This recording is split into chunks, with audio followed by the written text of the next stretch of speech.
అందరికీ నమస్కారం. ఏదైతే ఈరోజు అంతర్జాతీయంగా నువ్వు మధ్యలో ప్రెస్ మీట్లో ఏది స్పీచెస్ మధ్యలో పిలవకండి, మీరు అట్లా వదిలేండి. కాదు, ప్రెస్ మీట్లో పెట్టుకోండి, మీరు ఏదో మీటింగ్లో ఒక వరుస చెప్పచ్చు, వదిలేండి.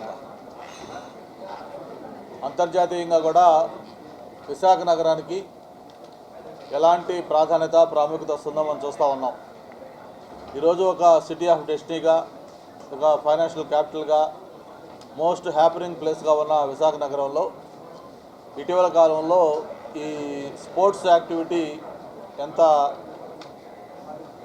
పెద్ద ఎత్తున జరుగుతుందో మనం చూస్తూ ఉన్నాం. గతంలో ఏదైనా ఒక ఇంటర్నేషనల్ మ్యాచ్ వైజాగ్లో జరగాలంటే అది ఎన్నో ఏళ్ళకు ఒకసారి, ఎప్పుడో ఒకసారి జరుగుతూ ఉండేది. అటువంటిది ఈ మధ్య మనం చూస్తూ ఉన్నాం. ప్రతి ఐపీఎల్ కావచ్చు, లేకపోతే వన్డేలు కావచ్చు, లేకపోతే ఎనీ మ్యాచెస్ షెడ్యూల్ వచ్చినప్పుడు అందులో 1-2 మ్యాచెస్ కనీసం విశాఖపట్నానికి కూడా ఉంటా ఉన్నాయి.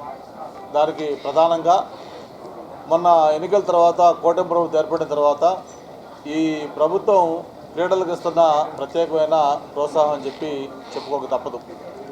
మరి ప్రత్యేకించి ఆంధ్ర క్రికెట్ అసోసియేషన్ ఏదైతే కొత్త నాయకత్వం చేపట్టిన తర్వాత మరి బీసీసీఐతో కోఆర్డినేట్ చేసుకుంటూ భారతదేశంలో జరిగే ప్రతి మ్యాచ్ల్లో కూడా కనీసం ఒక మ్యాచ్ లేదా 2 మ్యాచ్లు విశాఖపట్నం స్టేడియంలో జరిగేటట్టుగా మనం గత ఈ 20 నెలల్లో చూస్తూ ఉన్నాం.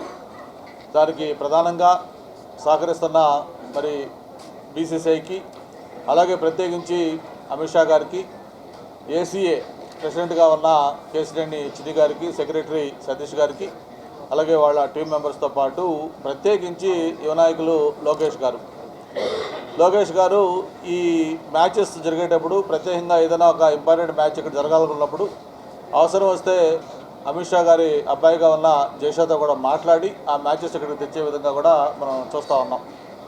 మరి అందులో భాగంగానే ఇటీవల మ్యాచెస్ కూడా మన విశాఖపట్నం స్టేడియంలో అయ్యాయి. మరి దానికి తగినట్టుగా స్టేడియం కూడా ఈరోజు ఇన్ఫ్రాస్ట్రక్చర్ కానీ, అక్కడ కావాల్సిన మిగతా ఫెసిలిటీస్ అన్నీ కూడా ఇంటర్నేషనల్ మ్యాచెస్ జరగాలంటే ఏ విధంగా చేయాలో ఆ విధంగా అన్నీ కూడా అక్కడ అభివృద్ధి చేసుకోవడం జరిగింది. రాత్రే మనకి శ్రీలంక కొలంబోలో ఏదైతే India Pakistan most awaited match, అది కూడా మనందరం కూడా ఎంతో ఉత్కంఠగా చూసాం. అయితే 1 సైడ్ దాన్ని మన వాళ్ళు విజయం సాధించారు. మరి ఇవన్నీ కూడా ఎందుకు చెప్తా ఉన్నానంటే, ఈ క్రికెట్కి ఈరోజు ప్రత్యేకమైన ప్రాముఖ్యత పెరిగింది. మరి ప్రత్యేకించి యువత కూడా ఈరోజు ఏదైనా ఒక మంచి మ్యాచ్ అంటే పెద్ద ఎత్తున ఆ మ్యాచెస్కి హాజరవుతూ ఉన్నారు. మనం చూస్తూ ఉంటాం, ఏదైనా India versus some country match అంటే టికెట్లు కూడా మనకు ఎంత ప్రెజర్ వస్తుందో అటువంటి ప్రాధాన్యత క్రికెట్కి పెరిగింది. మరి ఈ బ్యాక్డ్రాప్లో మనకి ఈ ప్రొఫెషనల్ మ్యాచెస్తో పాటు కొన్ని సెలబ్రిటీ క్రికెట్ లీగ్ లాంటివి, అలాగే ఈరోజు ప్రత్యేకించి మన ఇప్పుడే పోస్టర్ లాంచ్ చేసాం. మనం ఏదైతే దీంట్లో ఒక 7 టీములు, మొత్తం సినీ హీరోసు, అలాగే టీవీ ఆర్టిస్టులు, అలాగే బ్యూరోక్రాట్స్, ఐఏఎస్ ఐపీఎస్లు, ఇండస్ట్రియలిస్టులు, ఇట్లాగా పొలిటీషియన్స్, మొత్తం అన్ని రకాలతో కలిపి ఒక 7 టీములు. ఆ టీములు ఇక్కడ రేపు 28న ఒక రోజు, అలాగే మార్చి 1న ఇంకొక రోజు, 2 రోజుల పాటు ఈ 7 టీములు కూడా తలపడిపోతూ ఉన్నాయి. మరి దానికి సంబంధించిన మ్యాచెస్ డీటెయిల్స్ అన్నీ కూడా మన రాంబాబు గారు, మిగతా ఆర్గనైజర్స్ ఉన్నారు, వాళ్ళందరూ కూడా మీకు షెడ్యూల్ ఏంటి, ఎలా జరగబోతారో ఇవన్నీ కూడా చెప్తారు. మరి ఇటువంటి ఒక మ్యాచెస్ విశాఖపట్నం తీసుకురావటం మన గతంలో కూడా చాలాసార్లు చేసాం. సెలబ్రిటీ క్రికెట్ లీగ్ చేసాం, అలాగే మొన్న ఆఫీసర్లు కూడా, కలెక్టరు, కమిషనర్లు వాళ్ళు కూడా ఒక మ్యాచ్ ఇక్కడ ఆడుకోవడం జరిగింది. ఇట్లా రకరకాల ఈవెంట్స్ జరుగుతూ ఉంటాయి. అయితే ఇక్కడ నేను మనస్ఫూర్తిగా ఆర్గనైజర్స్ని, రాంబాబు గారిని, అలాగే దీన్ని ప్రోత్సహిస్తున్న కాశీ గారు, ఎవరైతే దీంట్లో మెయిన్ పాత్ర పోషిస్తున్నారో వాళ్ళకి అభినందనలు కూడా తెలియజేస్తూ ఉన్నాను. ఎందుకంటే ఇది కార్యక్రమం అవటం అంటే ఇది మామూలు విషయం కాదు. దీంతో చాలా వ్యయప్రయాసాలతో కూడుకుంది. దీన్ని ఎన్నో రోజులు వాళ్ళు ప్లాన్ చేసుకొని కష్టపడి దీన్ని మొత్తం కూడా, అందులో రకరకాల సెలబ్రిటీస్ అంతా వస్తూ ఉన్నారు, వాళ్ళందరినీ కూడా కోఆర్డినేట్ చేసుకొని ఇక్కడ తీసుకొచ్చి ఈ ప్రోగ్రాం చేయడం అంటే అది మామూలు విషయం కాదు. దానికి వాళ్ళ టైం ఎంతో కూడా దానికి ఇదవుతూ ఉంది. అయితే ప్రధానంగా ఇది కమర్షియల్ కూడా కాదు.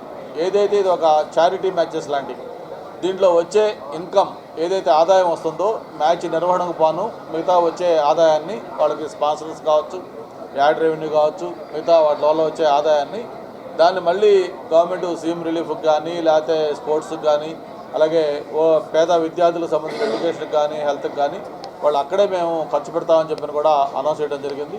మరి ఇక్కడ స్థానిక ప్రజాప్రతినిధిగా నేను కానీ మా వంశీ కానీ మేమందరం కూడా దీన్ని ఇన్వైట్ చేసాం.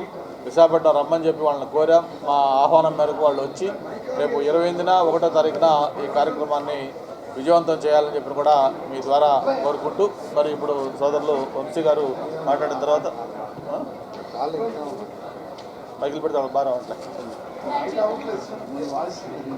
మైకులు పెడితే ఏళ్ళకి రావాలి.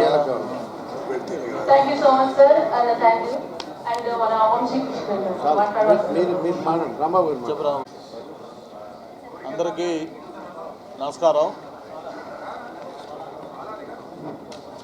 ఏదైతే ఈరోజు అంతర్జాతీయంగా నువ్వు మధ్యలో ప్రెస్ మీట్లో ఏది స్పీచెస్ మధ్యలో పిలవకండి, మీరు అట్లా వదిలేయండి. కాదు ప్రెస్ మీట్లో పెట్టుకోండి, మీరు ఏదో మీటింగ్లో ఒక వరుస చెప్పచ్చు, వదిలేయండి. ఇంకా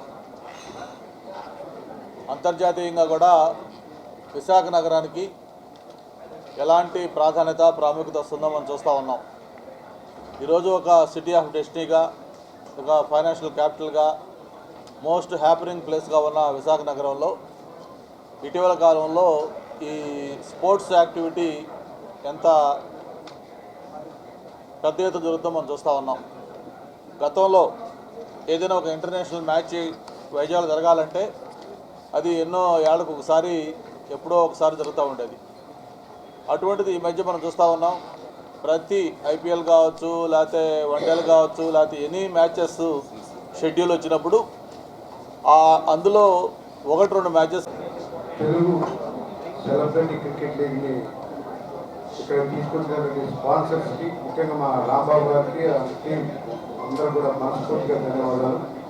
2 రోజుల పాటు విశాఖపట్నంలో ఒక పండుగ వాతావరణం నెలకొని పోతూ ఉంది. ఈ మధ్యకాలంలో ఇలాంటి ఈవెంట్ ఎప్పుడు జరగలేదు. సో ఇవాళ ఉమ్మడి ప్రభుత్వం ఉండగా ఈ అన్ని పర్మిషన్లు కానీ అన్నీ కూడా ఉన్న గడ్డ శ్రీనివాసరావు గారు మేము అన్నీ కూడా చెప్పడం జరిగింది. సో అద్భుతమైన క్రికెట్ జరుగుతుంది. అందరూ కూడా వచ్చి ప్రేక్షకులు అందరూ కూడా క్రికెట్ ఈవెంట్ అందరూ కూడా వచ్చి ఎంజాయ్ చేయాలని కోరుకుంటా ఉన్నాం. సో ఏదైనా ఒక ఈవెంట్ జరగాలంటే చాలా ఖర్చుతో కూడుకుంది, చాలా శ్రమ ఉంటుంది. కాబట్టి ప్రతి ఒక్కరు కూడా మా మీడియా సోదరులు కానీ అలాగే స్పాన్సర్స్ అందరూ కూడా సాధించే ప్రతి ఒక్కరు కూడా ప్రత్యేకమైన ధన్యవాదాలు. ఒక అద్భుతమైన ఈవెంట్గా ఉండబోతూ ఉంది. సుమారు 7 గంటలు ఈ కార్యక్రమాలు పాల్గొంటున్నాయి. కాబట్టి ముఖ్యంగా సెలబ్రిటీస్ 100 మంది పైగా రాబోతూ ఉన్నారు. సో అందరూ కూడా ఎంజాయ్ చేసే విధంగా ఉంటుంది. కాబట్టి ప్రతి ఒక్కరు కూడా ఈ కార్యక్రమాన్ని చూసి ఎంజాయ్ చేయాలని మనం గుర్తు కోరుకుంటున్నాం. Thank you so much sir. అంతా ఉన్నారు, వాళ్ళతో కూడా డిస్కస్ చేసుకుంటూ చాలామంది పోలీస్ ఆఫీసర్స్తో కూడా మాట్లాడి ఒక టీమ్స్గా ఏర్పడుతూ ఎమ్మెల్యే గారు ఎమ్మెల్సీ గారు కూడా ఇందులో భాగస్వాములై ఒక టీమ్గా ఫామ్ చేసి వాళ్ళు కూడా ఆడడం ఈ ఎంటైర్ టోర్నమెంట్కి ఆకర్షణగా నిలుస్తుందనేది ఒక విషయం. అలాగే 2 Srikanth level, Tarun level teams, అందులో కొంతమంది టాలీవుడ్ హీరోస్, ఇందులో కొంతమంది Tollywood heroes, TV riders, TV tigers ఉంటున్నాయి. వాళ్ళు కొంతమంది హీరోస్ ఒక టీంలో, కొంతమంది హీరోస్ అట్లా ముందుకెళ్తుంది టోర్నీ. పొలిటికల్గా గాను అందరూ చాలామంది ఎమ్మెల్యే సార్లు ఆడుతున్నారు, వాళ్ళందరికీ వెల్కమ్ చెప్తున్నాం. అలాగే కార్పొరేట్ కార్పొరేట్ పీపుల్ అంతా